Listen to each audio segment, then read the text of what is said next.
So inverse of f, so we would start off with that. We're given the function f of x is equal to the square root of x plus 2, which I'm going to write, well, after I rewrite it, as y is equal to x, the square root of x plus 2.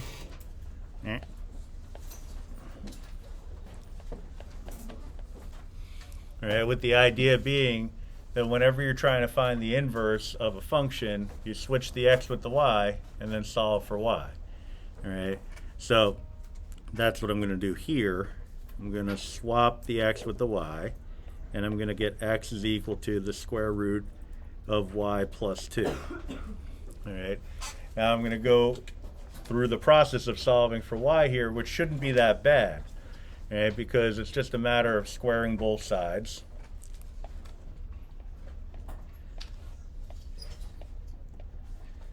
You'll get x squared is equal to y plus 2.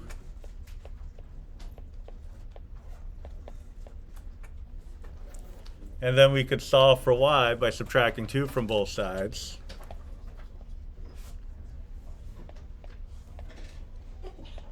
Plus.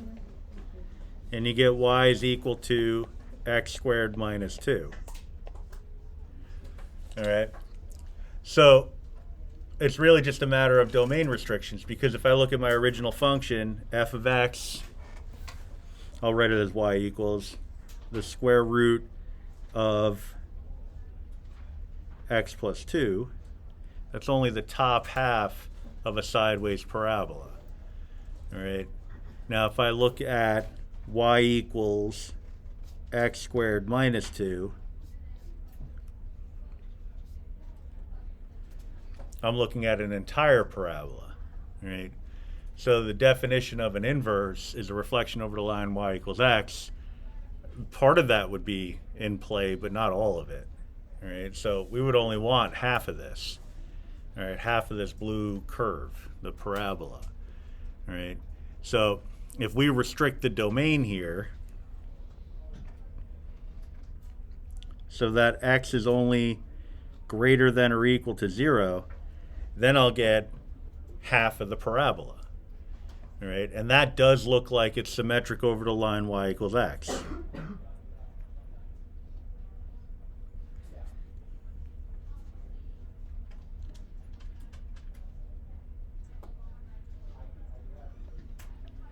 All right, so that gives us a nice little restriction. So I would say the inverse function of x would be x squared minus 2, where x is greater than or equal to 0. All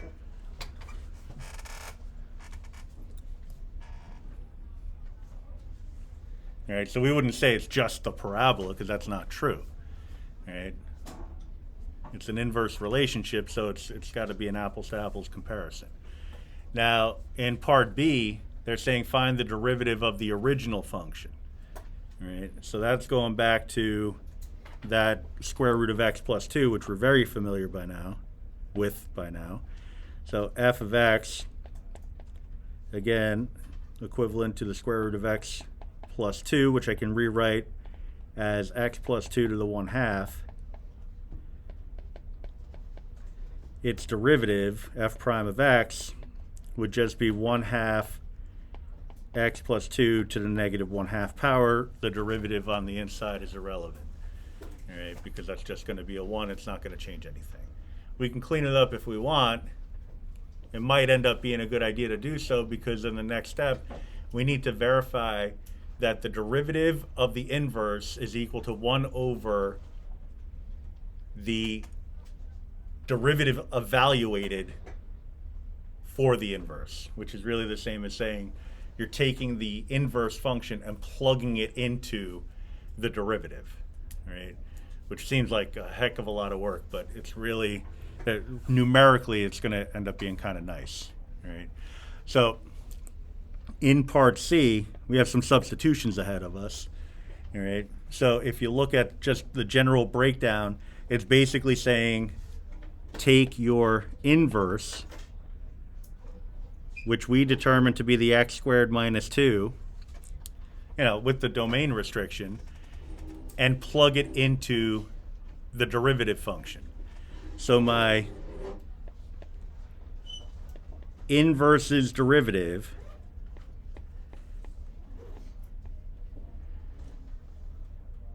is going to be 1 over my derivative function evaluated when x is equal to this, the x squared minus 2.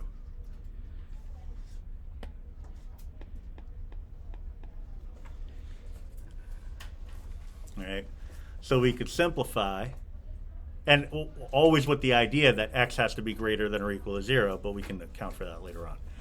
All right, so simplify, we get 1 over 1/2. This is on the inside is just going to be x squared to the negative 1/2. Oh, thank you.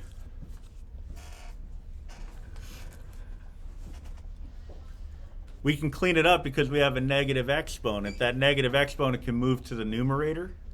We can do a little keep change flip. There's a lot of things that can go on here. If we just take this piece, just this one right here, and move it on up, we'd have x squared to the positive 1/2 power over 1/2.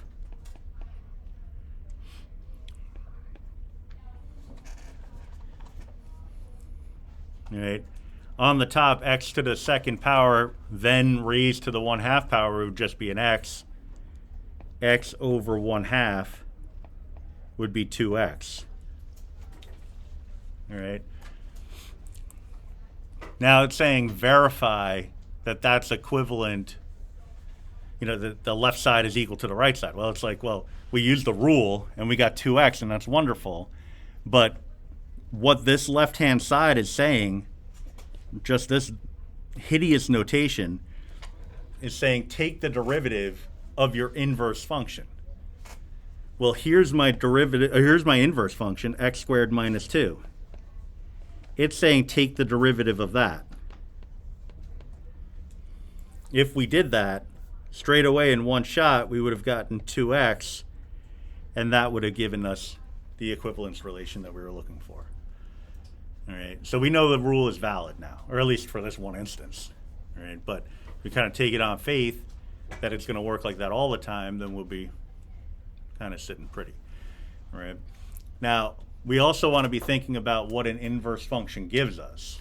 All right, because the first move, when I had my original function and I was looking to find its inverse, was I switched the x with the y. All right, so in the ordinary rectangular plane, the input variable is x, the output variable is y. So ordinarily, so I'm going to jot that down here. So I'll say normally.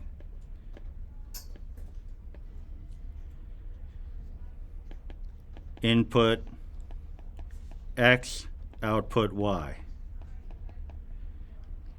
For inverses,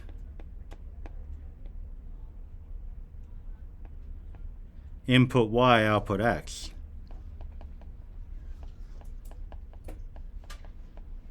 Everything gets reversed. All right. So when a question asks me numerically, because we want to kind of get to the heart of the matter here, if it's asking me numerically to determine the inverse at a particular value, it's saying in the original function, if you replace the y value with whatever that number is, what would the x value be? Right? So this expression here is saying in the original function, replace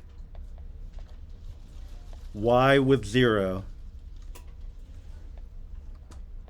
and solve for x. And again, that's in the original function.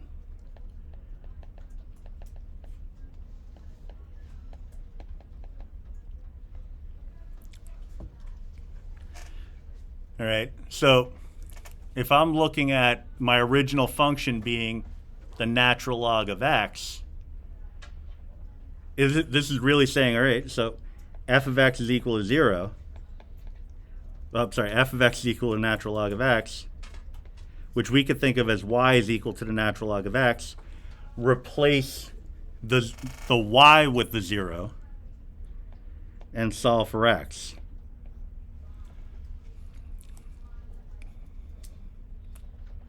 All right. So if you know that the natural log of x is the same as saying the log base e of x,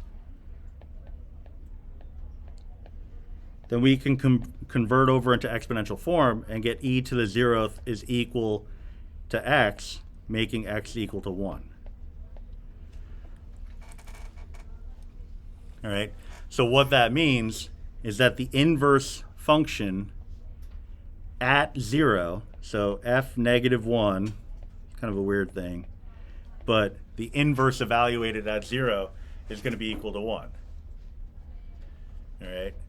So now if we apply the rule, which tells us that the derivative of the inverse at some point, c, doesn't matter what the point is as long as it exists, is going to be 1 over the derivative evaluated at the inverse of whatever that point is, then we're kind of on the road to our answer here, because in part B, they're saying find the inverse's derivative at 0, which by this rule is telling us to find 1 over the derivative of f inverse of 0. Now we just discovered that f inverse of 0 is equal to 1. We just worked through that. So this is really saying find 1 over f prime of 1. Which means go back to my original function, find its derivative, and pop in a 1, and you'll have your denominator. All right. So there's a lot of side computation, but I'll show you a calculator trick in a couple minutes that'll kind of save you a lot of time and effort. All right. But if I look at this as f of x is equal to the natural log of x, f prime of x would then be 1 over x. Derivative of natural log is 1 over x. Saying find f prime of 1. That would be 1 over 1, which gives a result of 1. So this whole expression, this whole denominator, would be equal to 1. So 1 over 1 result is equal to 1. All right. Computationally, it's a little mind-bending, but it's all there, and it doesn't involve you ever having to find the inverse of the function, the original function. What's the benefit of that? Sometimes you have a function that's hard to find the inverse of. Right? I'm not saying it's non-invertible. Like, it could very well be invertible. One could find its inverse, but maybe you can't. All right? So maybe you can, maybe you know you can, but it's going to be a pain to do it. Right? So you don't want to do it. Right? So this technique allows you to get around that. But again, there's a lot of stuff going on, and it would be really nice if we could handle this without ever having to do any of the algebra. So enter Desmos and the TI calculator. So I'll show you both. All right, first Desmos, then TI. All right, so we start off with the original function.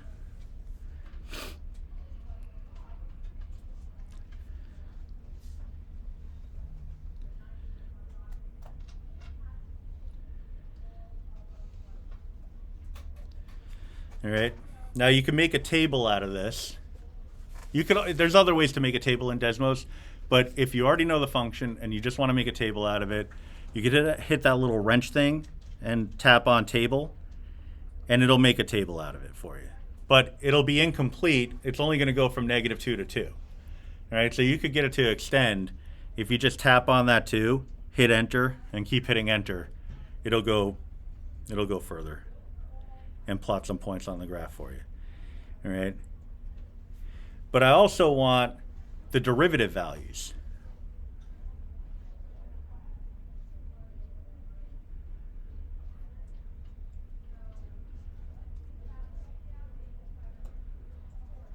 So I would extend the column to give, or I extend the table to give me another column.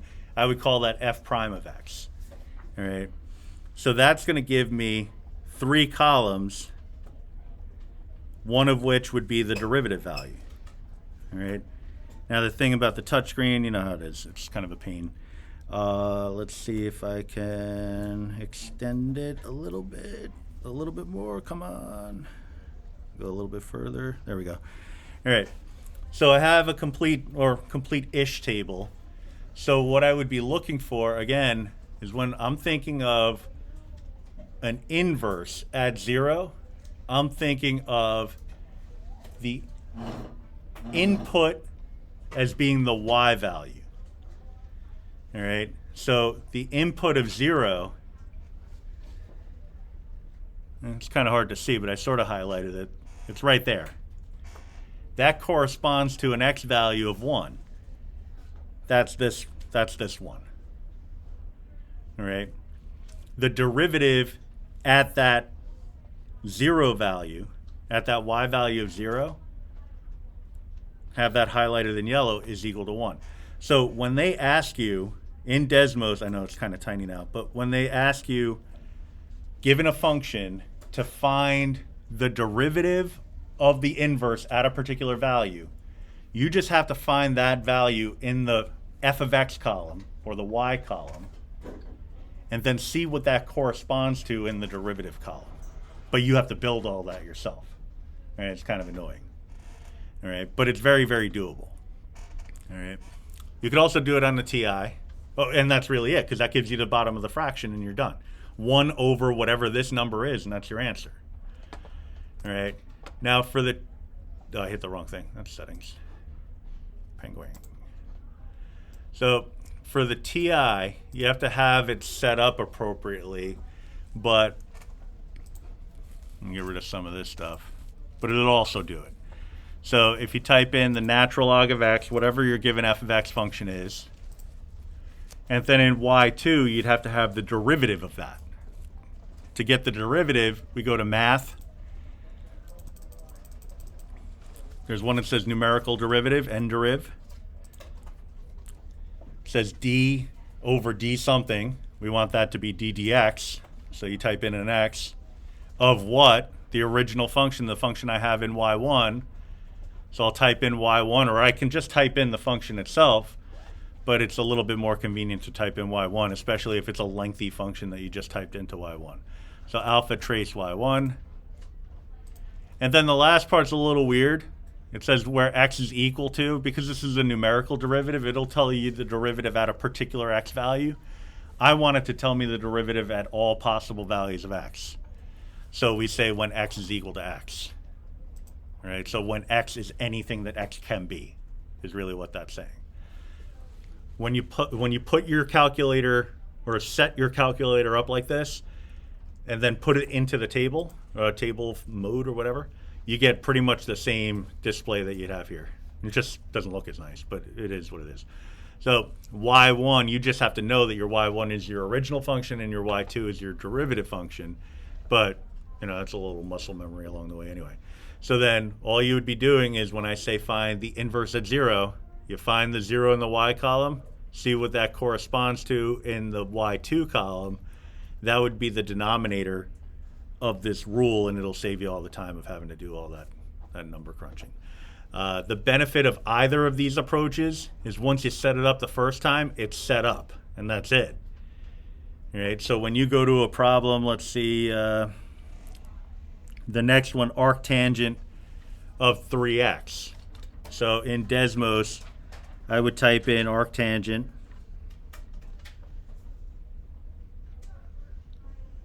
It recognizes arctan, but you could also use inverse tangent of 3x. It's the same deal where you're just looking for whatever the value, the input variable is in the inverse function, which is y for the original function. All right? So that corresponds to an x value of 0. All right? Because remember, the y value for the original function corresponds to the x value for the inverse function. It's always in reverse.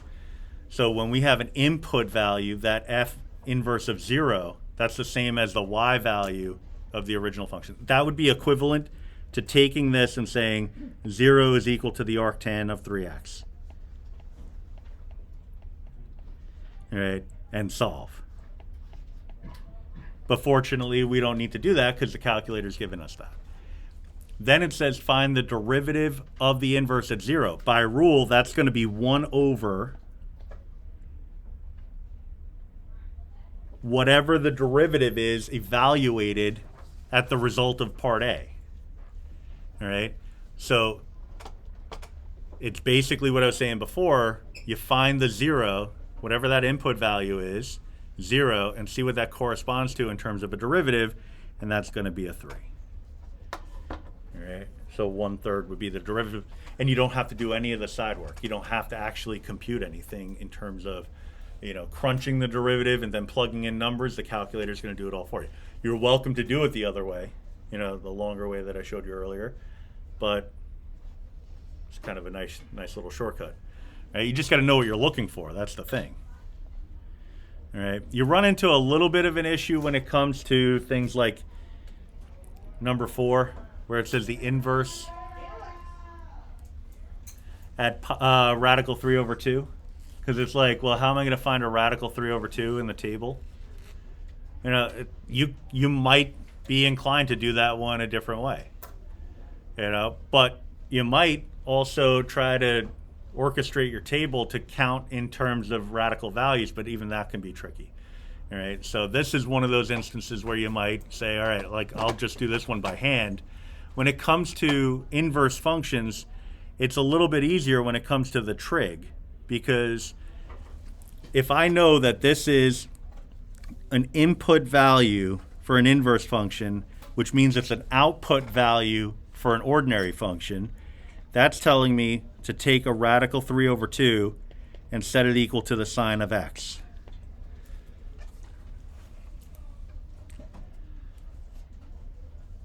So then I would be looking within the domain of the inverse function, because inverse sine only exists from negative pi over 2 to pi over 2. In that domain, where is sine equal to radical 3 over 2? All right, so you think in terms of your unit circle. As you work your way up, it's the y value at each of those reference angles, 30 degrees, 45, 60 degrees, or pi over 6, pi over 4, pi over 3. It happens at pi over 3, that sine is equal to radical 3 over 2. All right, so x would be equal to pi over 3 in this instance. And we work in terms of radians unless you have some sort of directive that tells you to work in degrees. All right. So then what I would do is take the derivative of my original function. F prime of x would be equal to cosine of x. Evaluate that for pi over 3.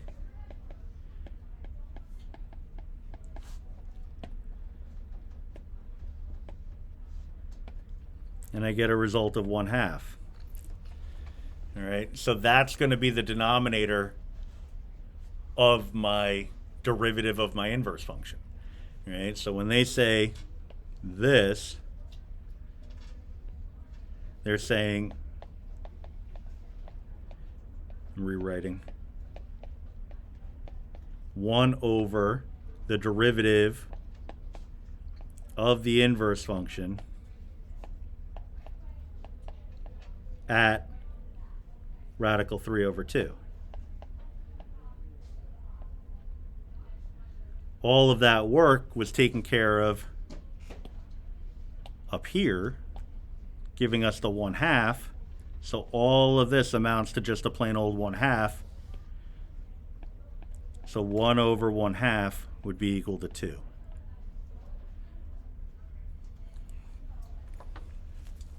All right. This is actually, I mean, for this one, I'd be more inclined to actually find the inverse of the sine function and find its derivative than to do it this way. You know, just because, I mean, let me just ask you, what's the inverse of the sine function? Well, that's the derivative of the sine function. Good thought, though. That's the reciprocal.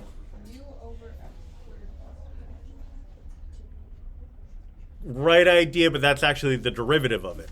So it's actually the kind of thing that it's very easy to overthink. That's going to be the reciprocal also. All right, so all good information. Arc sine, yeah. Yeah, the inverse of the sine function is the inverse sine function, also known as arc sine. So if I said, what's the inverse of the tangent function? The inverse tangent function, or arc tangent. So I would look at this and say, okay, here's my inverse sine function, which is, of course, the inverse sine function. And we spent a fair amount of time learning about the derivative of the inverse sine function.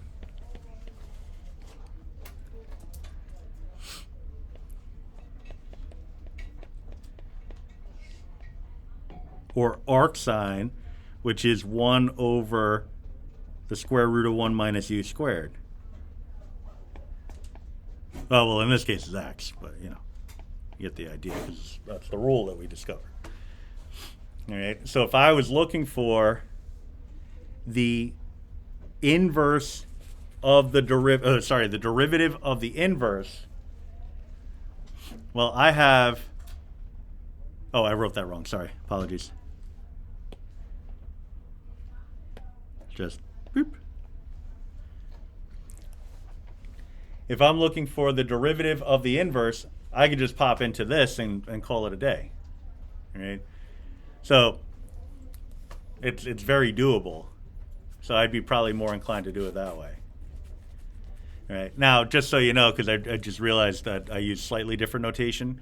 When I write inverse of f of x with that little prime symbol, that's the same, so same as the inverse prime of x. All right, they both mean the same thing notation-wise. All right.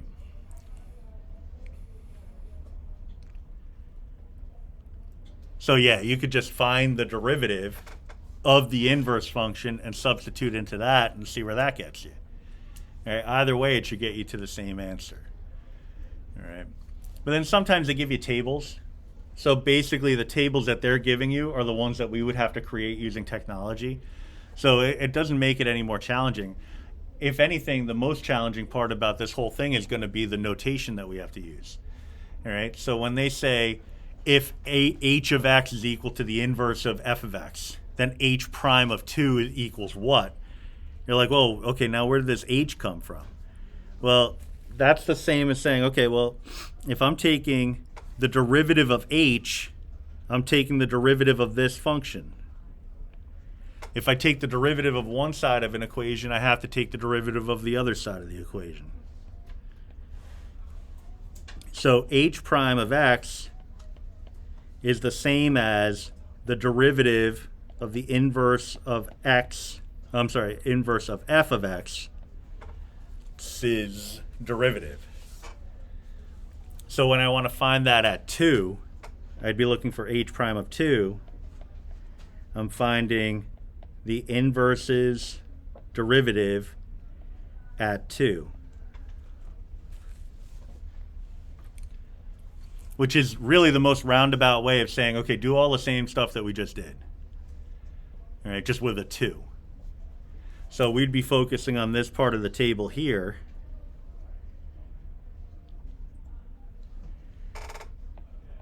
We know our answer is going to be, well, I use we know very loosely. You just learned it like in the last 20 minutes, so you're forgiven if you don't have instant recall on it just yet. But the formula is 1 over the derivative of the inverse. right? So I just got to find the 2 in my y column, see what that corresponds to in terms of a derivative, and that's going to be my denominator. So 1 over whatever that number is. So once you realize that this disgusting notation, or beautiful notation, depending on your perspective, is really just telling you to do the same thing that we were doing in the calculator, then it gets a little easier, right? So then B, that's probably the spiciest of them all, right? Because this has got a composite function, so a function within a function, but it's saying find the derivative of L at 0, right? So it's still the same idea. We're going to take the derivative of both sides of the equation. That looks like a 1.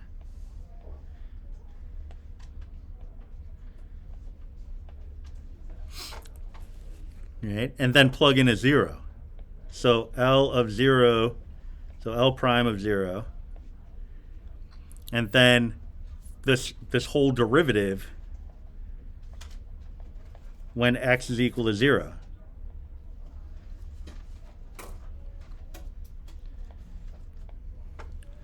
All right. So notation-wise, it's a little heavy, but if you work inside out, the first thing I would be looking for is g of 0. G of 0, you're going right back to algebra 1 on that. It's just saying what is the y value when x is equal to 0. All right, the y value would be g, not g prime, and so that would be 3. All right, so we're looking for f as an inverse, and I'll write the notation like this now, at 3. G of 0 is equal to 3. Let's get rid of some of the fluff here.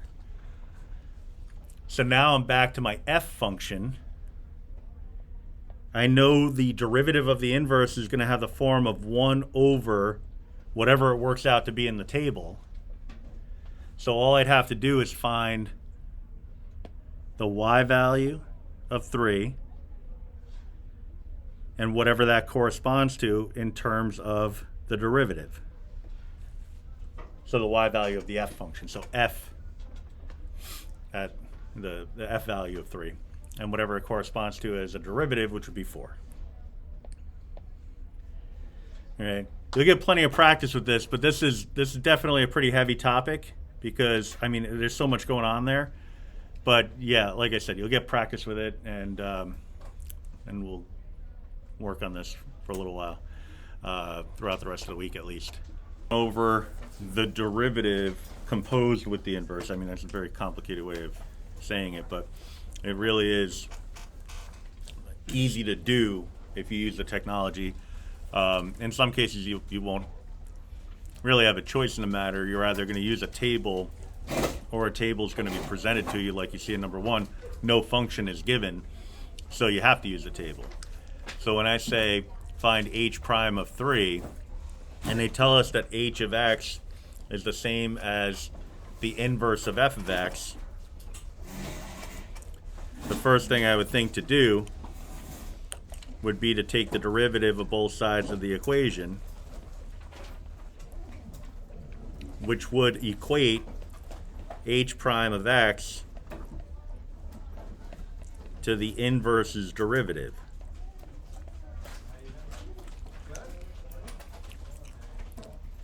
All right, now we want to do that at the x value of 3, so that would tell me that h prime of 3 is going to be the inverse's derivative at 3.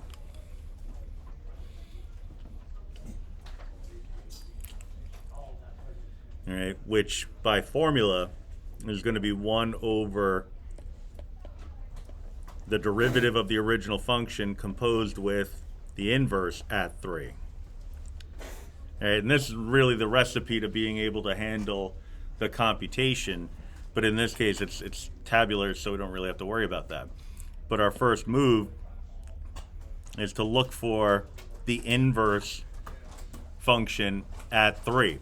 Remember, in an ordinary function, the input is x, the output is y. But for an inverse, the input is y, the output is x. all right, or at least as it relates to the original function. So I'm looking at this point here. It happens to correspond with the x value of 2. So this would be really the same thing as saying 1 over f prime of 2. And f prime at 2 is just that 4. I'm sorry, I don't know why I said 4. Well, I see a 4 there, but that's no excuse. A 1. So 1 over 1 would give me a result of 1.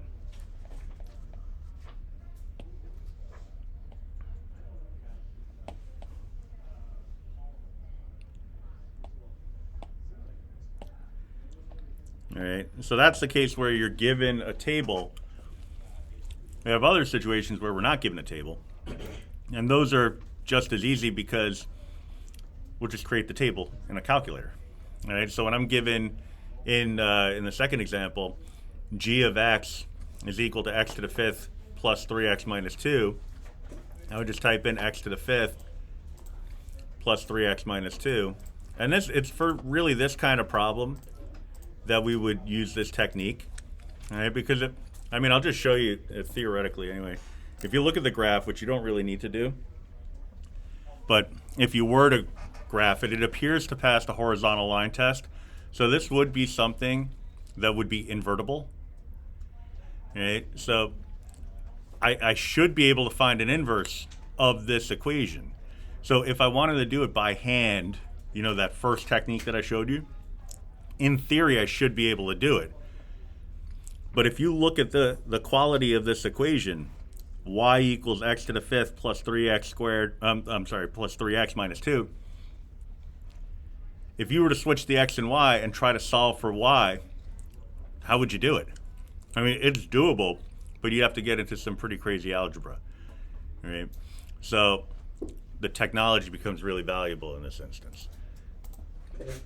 So what I do is I go to my table, but I need to have that second column. So again, in Y2, we type in math, option 8, which is numerical derivative. You're going to have an x on the bottom, and you could just leave it like this. If you're taking another math class, I know I have some stats people in here. All you'd have to do is turn off the y equation, or the y2 equation. I'll show you how to do that in a sec, if you forgot. All right, so alpha trace y1,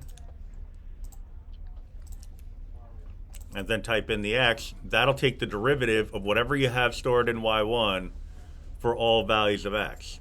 All right, so you could leave this in here, and whenever you don't need it, just hit enter on the equal sign, and it won't impact any of your other calculations. All right, so if I go into my table with that off, you see nothing's there. Graph, nothing's there. But if I hit enter on the equal sign, which is the default setting, so you shouldn't have to unless you actively turn it off, you'll see that there is information there in the Y2 column, and it's ready to rock and roll. All right, so what I'm doing is I'm looking for 2 in the Y column, all right, in the Y1 column, I should say, and whatever that corresponds to in the Y2 column. So find whatever your quote-unquote input value is for the inverse function, which is the output value for your ordinary function, and see what that corresponds to in terms of a derivative value. And that would be an 8, so our answer here is 1/8. Right. So find the given value in y1, see what it corresponds to in y2. It's actually very easy. All right. So clear it out. For the next one, I'll put it in as a fraction. 1/4 x to the 3rd plus x minus 1. Go into my table, look for a 3 in the y1 column. All right, see what that corresponds to in the y2 column. So the answer to this is 1/4.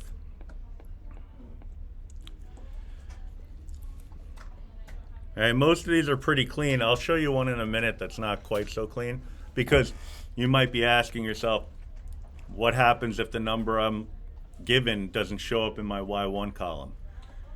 There's a way of handling that. All right, but let's do number 4. X to the 5th plus x. Go into my table, find the 2 in the y1 column. So notation-wise, I would say d dx. d dx is the same as derivative of inverse of f of x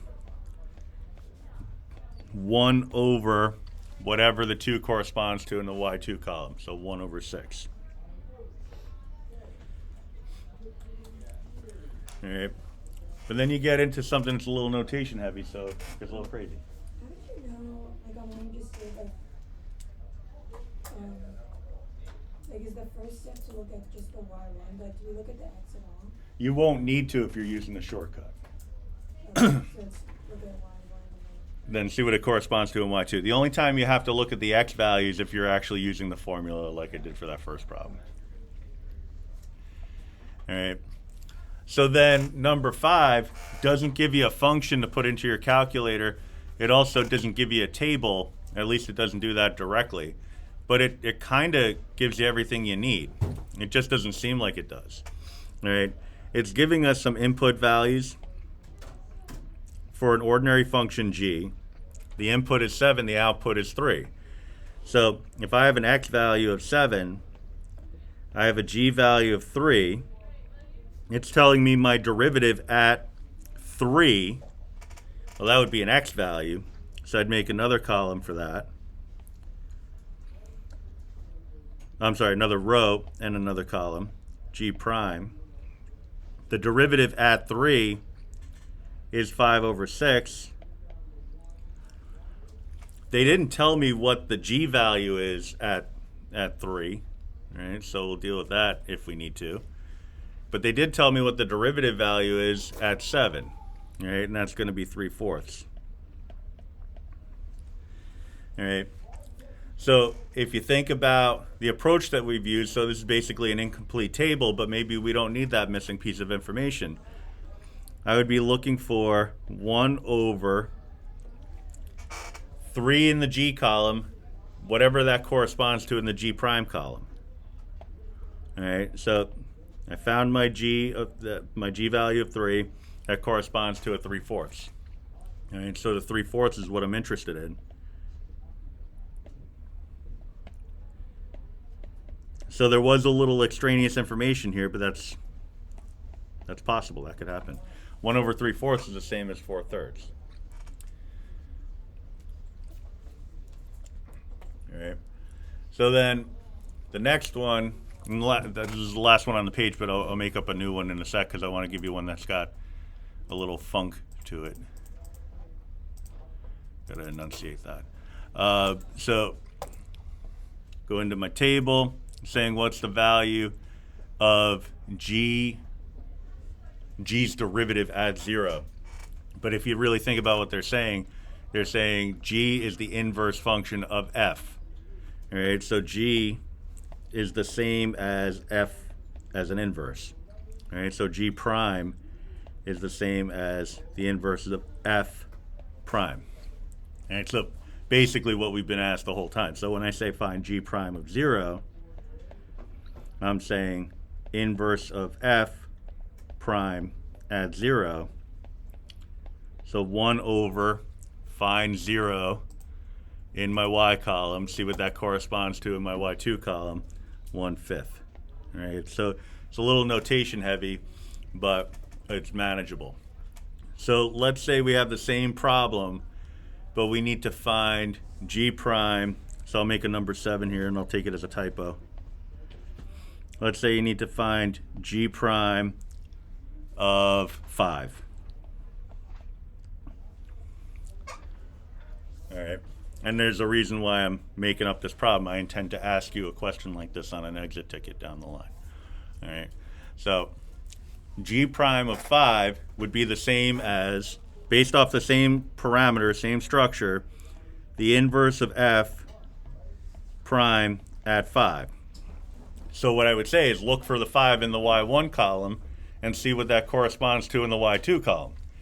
The problem is I don't have a 5 in my y1 column. Right? So I got to figure out what x value corresponds to a 5 in the y1 column. Right? So what that's really saying is I have some function, g, f, whatever we want to call it, that's going to be equal to 5. Right? So my y1 needs to be equal to 5. All right. In this case, my y1 is the x to the 5th plus 1. All right. So we could do x to the 5th plus 1 is equal to 5 and solve that algebraically, because that's not that bad. Okay, because it's just subtract a 1 and take the 5th root.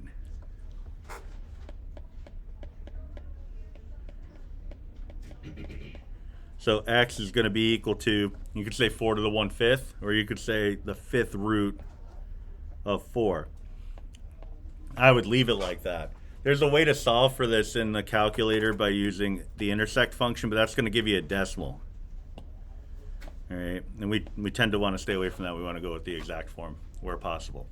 So that would, what we just did is akin to finding the 5 in the y1 column and seeing what that corresponds to in the x column.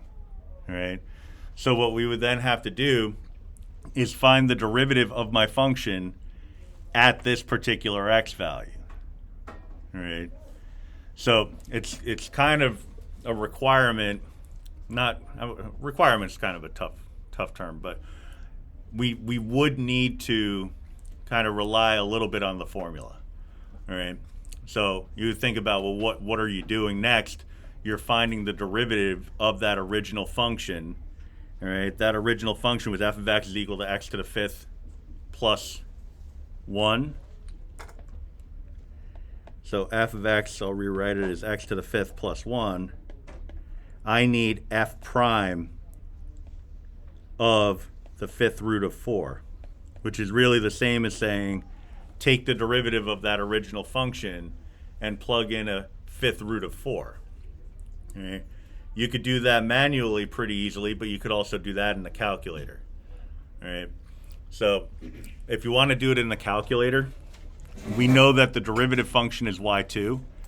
You just go into your home screen and evaluate y2 for the 5th root of 4. All right? So if you want to use the root function, math, option 5, type in a 5, 5th root of 4. You can do it that way. Or you can just type in 4 to the 1/5 power, either way. But you get this decimal. All right, again, the decimals are kind of funky. We sort of want to stay away from those.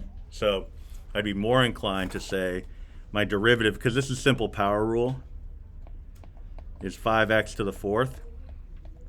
So my derivative at the 5th root of 4 would be 5 times the 5th root of 4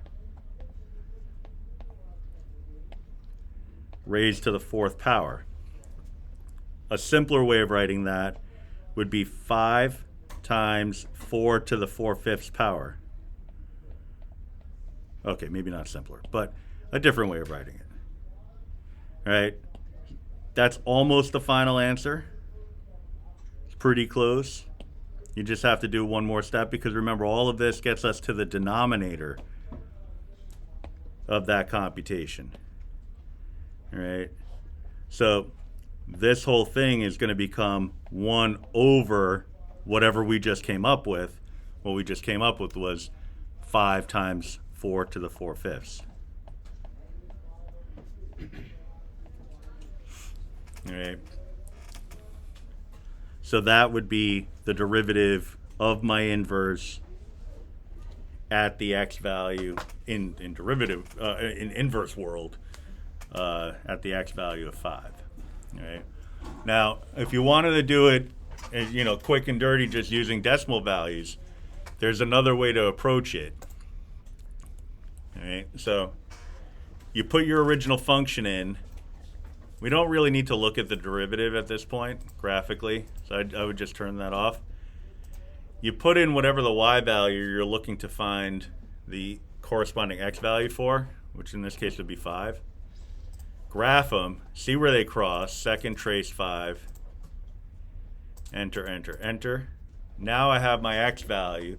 If I put in the fifth root of 4, I would get that x value of 1.3 and change.